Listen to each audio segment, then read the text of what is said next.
Jennifer Beals!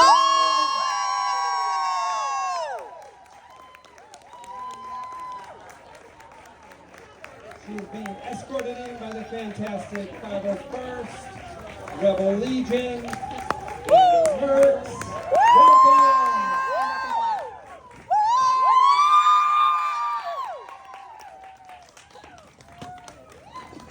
My video is gonna be all the I feel like we needed one person with a pride flag or something. Really? Thank you so much. God, that's so cool. Is it wrong that I want to take a picture right away? You absolutely can. Can I? Do Want you me? guys mind? I know you can. Let me see. We're so happy you joined us here in the Pacific Northwest. What's your experience with this part of the country? Well, I've driven up the 5 like a lot. Okay. Yeah, so I know the Pacific Northwest pretty well. Perfect. Good. I love the weather. Yeah, you know, it's a little bipolar. Yesterday was real sweaty. Today it's a little muggy, you know. Tomorrow it could snow. Who knows? And it's all welcome. Yeah. You get to see the mountain before it disappeared? Yes, I Good, did. I good. saw it. Thank you. Awesome. Well, we're excited to have you here. We're going to ask you a few questions about your fantastic career, and then these folks have already been coming up with questions of their own. They're excited to ask you. So, Okay. Can you hear in the back there now? Not really. Can we turn the mic up? let's see. Turn it up. Hello. It's fine, I'm already deaf. Hello. Sorry. Is that any better? Okay, good. There you Good, there you go. All right. All right. So, as I mentioned, just off stage, I'm a public school teacher, so I'm always curious on how people's education has impacted their career. And I've read that you went to Yale to study American Lit. Has that had any impact on your chosen career as being an actor? Well, I think in a way, well, first of all, it certainly is helpful in terms of being able to analyze character and to analyze text. You know, that's really helpful. And I think in an odd way, like I wanted to study American literature because I wanted to learn more about myself. Because so much of American literature is about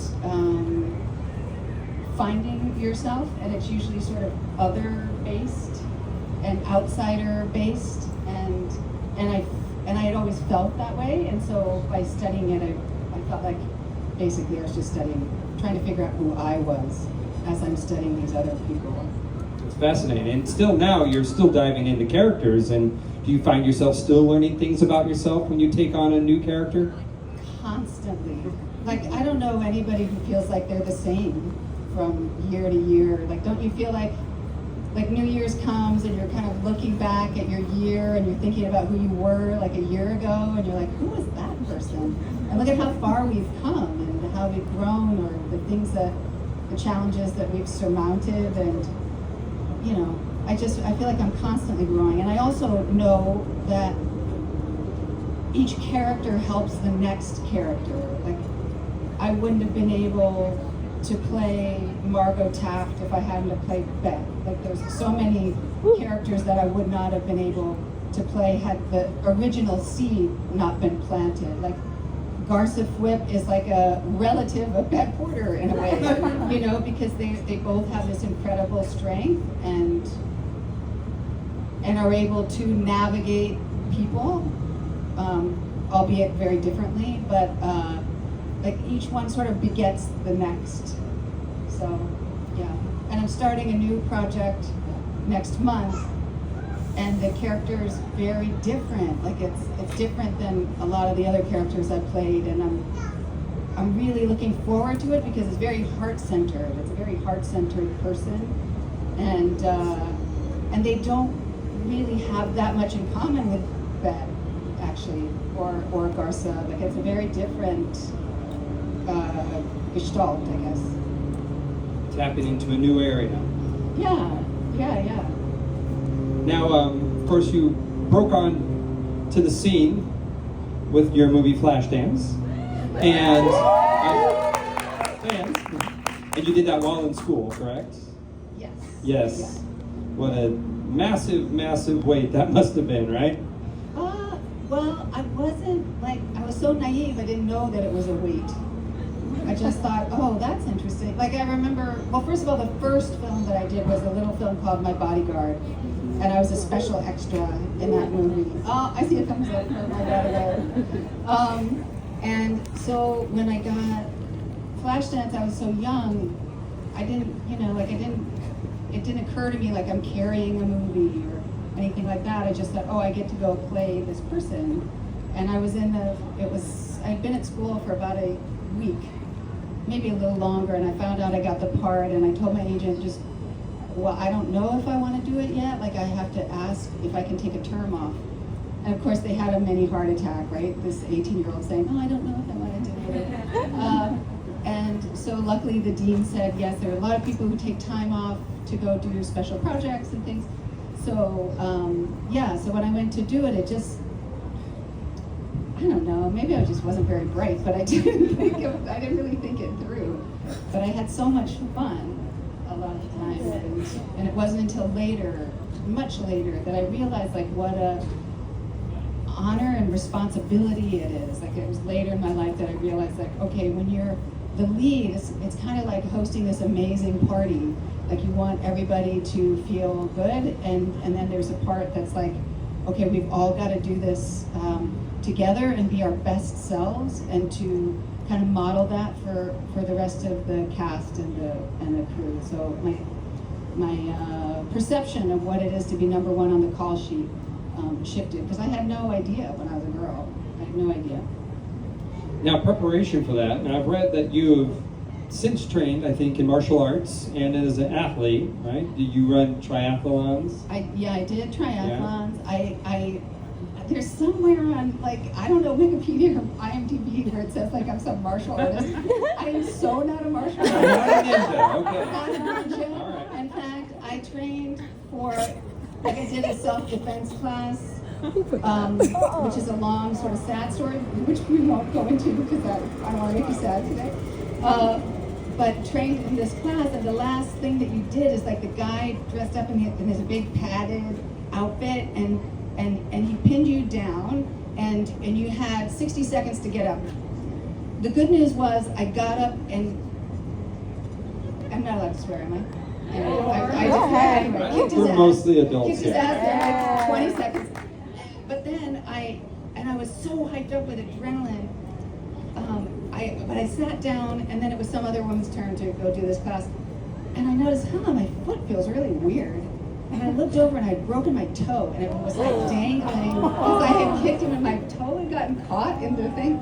Didn't even notice. Like I was just like gonna get up, and I was gonna kick his ass, and we were just gonna move on to the next person. So that's the extent of my martial arts. So no, I have not trained as a martial artist. Well, where I was going with this is, what was Sorry. your... No, hey. Sorry, I derailed the We're conversation. learning here. That's the point here. What was your experience with dance before taking on the role of Flashdance? I had trained as a dancer for a while, but mostly for fun. You know, it wasn't like I had any expectation of being a dancer. Like I think it was really a way to be in my body, and I enjoyed music, and I enjoyed dancing, and then later in my life, like the triathlon was really a way to be in my body and to push myself. And then as I got older, I was like, I really just like the swim part. So I'm just gonna do the swim. And so I've just been doing open water swimming more than anything. Like I realized very late in the game that the bike is the biggest part of the race. That's the longest part of the race. And I was like, I don't even like the bike that much. I did this to myself. And I realized I was like being a penitente. And I was like, well, you don't have to be a penitente. Like you did this is nice. Go do the part that you enjoy and challenge yourself in that way. And so I just started long distance, like open water swimming, which was fun. What bodies of water are we talking? Big bodies of water? Yeah, like the Pacific Ocean. Like I would swim along the coast, and like I go from, I don't know if anybody's from LA, but I go from Annenberg to Temescal and back. And then there was one summer, much to the chagrin of my husband, like we did we were doing like a little cross Canada or cross BC tour, and I was compulsive about swimming across like practically every lake we came to. Even, you know, Lake Louise, I'm like, I gotta swim across Lake Louise. And so I put the wetsuit on and everything, and I was still so cold. I couldn't do it, like my throat was so cold. And I found some like, went to the store and got some diaper cream, put the diaper cream on my throat so that I could do the swim, and swam across Lake Louise. And the tourists are like, what is happening right now? Who is that person in the water, that crazy person? But it was so beautiful. Like I looked down in the water and it was this incredible green, and I turned to take a breath, and there were the mountains. It was like extraordinary, extraordinary. And nobody came to this talk to hear me talk about it. But there you go. Yeah. Yeah, we don't swim in the ocean much up here. Cold plunge, about maybe 10 minutes in the Puget Sound. But it's so nice to be in the cold water. It is. My wife loves it. She cold plunges probably 3/4 of the year. Yeah. A lot of health benefits. But we're going to go on to maybe something a little more interesting. Yeah. Something more, you know. So you have worked with you've been in some amazing films. You've worked with some heavy hitters in the world of Hollywood and acting. Do you have a highlight that stands out in your film career? Do you have a highlight that when you're looking back on your life, you're like, okay, this is probably a peak. You know, obviously being lead on Flashdance is like out the gate is a pretty big one, but yeah, there's probably a couple like really extraordinary experiences. Like Book of Eli was an amazing experience. Denzel Washington. Yeah, and Yep. Gary Oldman. Like I worked with Gary and Mila quite a bit, and working with Gary was definitely a highlight. And you know, I loved playing Bet, and I loved playing Margot Taft on The Last Tycoon because she's wonderful. Thank you.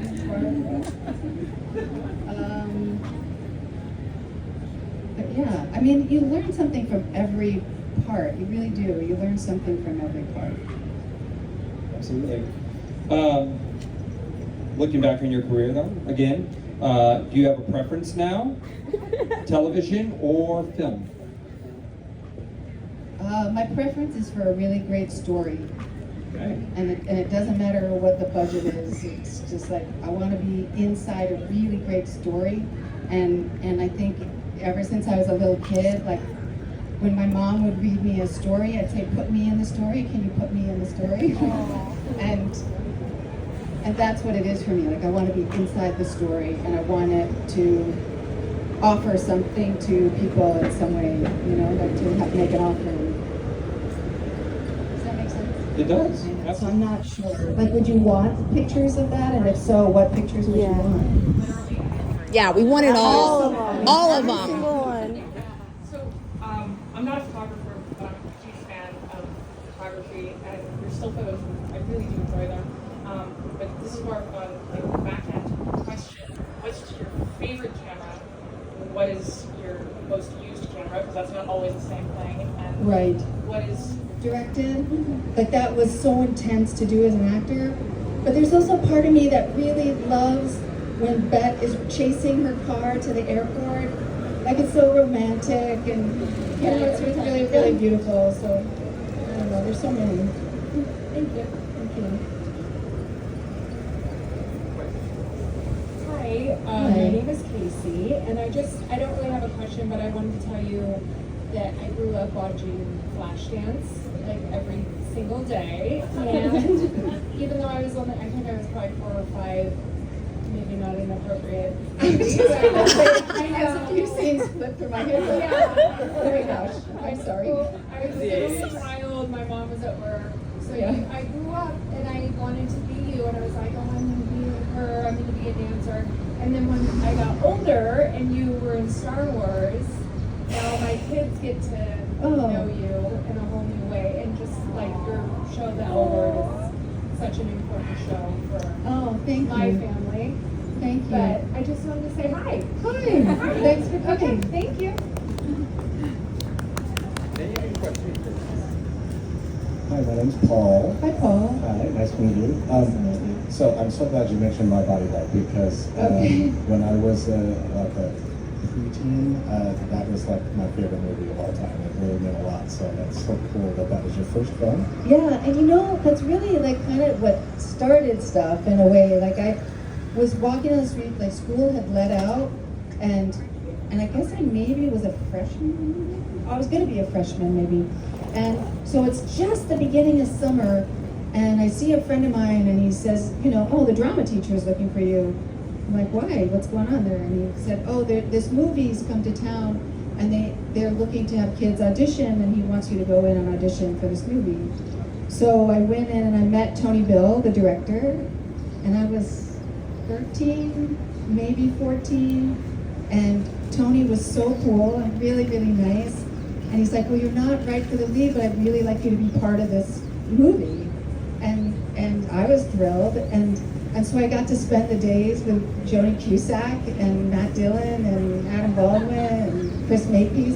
And Joni just would make us laugh every day. And Tony Bill, the director, became a friend. And he helped me get my first agent in LA. And here's so crazy, like I just always, like I'm a worker, like I'm just used to working. I don't like it when I'm not working. It's really weird. Ever since I was like this high, my mom like has, you know, things where I would make lists of all the things I had to do.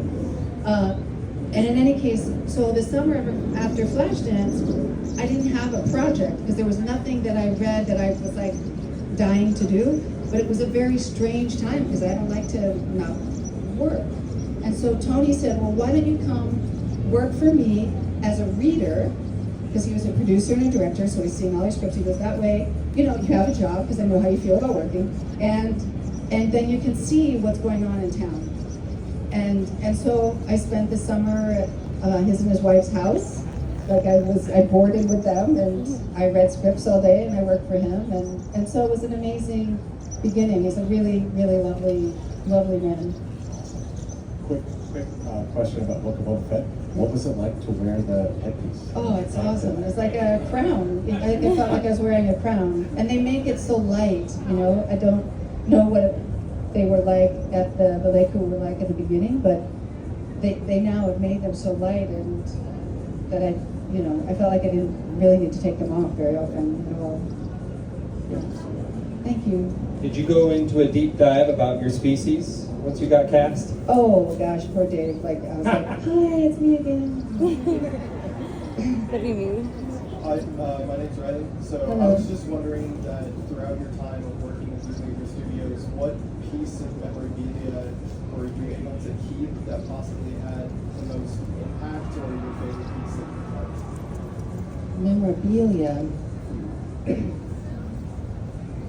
I really wish I had Garza memorabilia, but I don't. I would have gotten in so much trouble if I had taken something. I have lots of stuff from the L Word, and in fact, there's a episode where Bet and Tina are in this are doing the samba in this dance contest. I don't know if you all remember that. Oh. So I realized that I had my costume from that, and so I gave it to Glisten, and they're going to auction that off to benefit Glisten. So that's nice. I have a lot of signed scripts and things like that, but I don't have a ton of memorabilia. I wish I had stuff from Book of Eli too, because that was really cool. I do have from Book of Eli. Because my character was in the desert, and I had made this necklace that would have been mine, and I told the costumer, I said, I'd like to make it actually, so that I have the tactile thing of making it and figuring out what's on it, and so I have that, and that's kind of a special piece to me. That's somewhere. Thank you. Hi, I'm Sam. Hello. You did mention that the L Word New York was happening, and, Oh, look at you and your voice in my mouth. I'm trying to get more information. and I was just wondering, are we going to see Bed and Tina on the L Word New York? Can you tell us anything? I can't tell you. I can't so much tell. The fact that I told you what I told you, like, there's probably I'm gonna get a phone call. They don't say anything. Yeah. I'm telling everyone. I tried. Oh, yeah. Hi, I'm Jules. Hi, Jules. Okay, so I know you fought a lot to get that story sometimes pushed for certain things. Yes. Would you ever consider being a director of an episode? And No, I've never wanted to direct an episode. I've never wanted to direct, period, because I was married to a director for 10 years.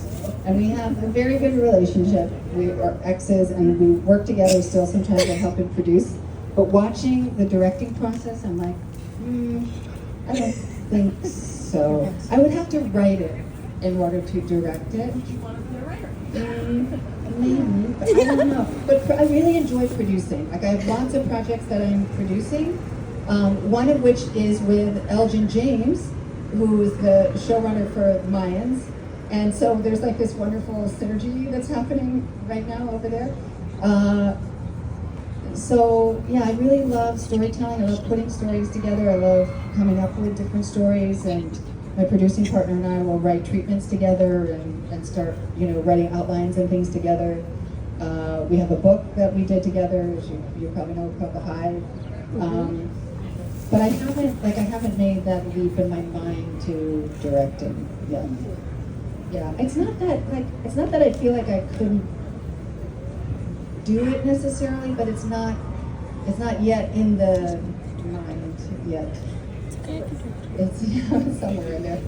Thank you. Hello, Jennifer. My name is Mark. Thank you for all your hard work. Oh, thank you. And my question is, the song "What a Feeling" from Flashdance. It's been on the radio for so long. Great song. My question is, whenever you get a song on the radio, do people ever give you any reactions when they hear that song? Is it so closely associated with you? Well, usually we're not in the same room. Like if I have the radio on, like there's not anybody else that I don't know in the room. But like if I'm in a store or something, or most of the time people don't recognize me, honestly. So I don't. No, not so much. Second question, do you ever get mistaken for other celebrities? Say again? Do you ever get mistaken for other celebrities? No, but I once got Jessica Beals' mail. That got mistakenly sent to me. It's like, Yeah, that's funny. That's funny. You're gonna go see Jessica Beals? My name is Carlos. Hello. I really loved what you said earlier about having your mom writing you into stories. I thought that was fantastic. I'm sorry, could you repeat that? I really liked what you said earlier about your mother writing you into the stories that she was reading you. That's a great way to approach fiction. So the question for you is, what's on the top of your mind? What fictional universe or otherwise would you love to move into? Well, my next thing is really focusing on this next film that's coming up and putting all my energy there. Like I do have projects that I'm producing, including a musical, which I'm really excited about, which is based on the documentary Alive Inside. I don't know if anybody's seen that, but check it out. It's very, very interesting and uplifting. But now I put all my energy into this next part. That's what I'm gonna do. And I can't wait. Like there's the back part of my brain is like, let's go. Yeah, thank you. Hi, I'm Karen. Hi, Karen. I think an update of a scene from the Divas movie when you were 40, celebrating your 40th birthday is in order. Oh, what is that scene? Tell me. Would you humor us and say 60 my ass? 60 my And ass. a little face that you made because I don't remember. I you just remember keep getting everything more that I and do. doing better. We're free. You were getting all dressed Oh, up that's for my your video. 40th birthday Oh, party. okay. Yeah. And You looked in the- Salvador Perez was the designer. It was And beautiful, sparkly. yeah, Sal Perez designed Yeah, it, and you and yeah, he was so You sweet. looked in the mirror and said, 40 my ass, with this really funny smirk. Yeah, okay. That was 60. Yeah, I think I did. I did. Will you do With it? 60 my ass, yeah. Yes, good. Yeah. She's so cute. All right, I think we got our last couple of questions here. Hello. I think Flashdance is one of the first films where there's a young woman as the protagonist, which is really important. How does such a stratospheric start to your career affect how you sometimes look at your life in your career? And I don't mean fame, because you've said that's not important to you. So give me more context. Keep talking. That it's like, if I do a tennis analogy, it's like someone else at high school in their first tournament and they won the US Open. And I'm just curious how such an incredible start to a career would affect how you look at it later on, because now you have so much background and perspective. But yeah, how just curious. That do you think about that? And how does that affect how you look at? I honestly don't think about it so much. Obviously, because you're present, right? But there's every now and again, I'll look back on it and I will be thankful that I was simultaneously naive and incredibly tough. Like I've always, like my boundaries are drawn in Sharpie, for sure. And yet I was also very naive, which allowed me to be open. And I'm really grateful, like in terms of talking about how character builds on character builds on character, I'm really grateful that I got to start with somebody who was such a big dreamer.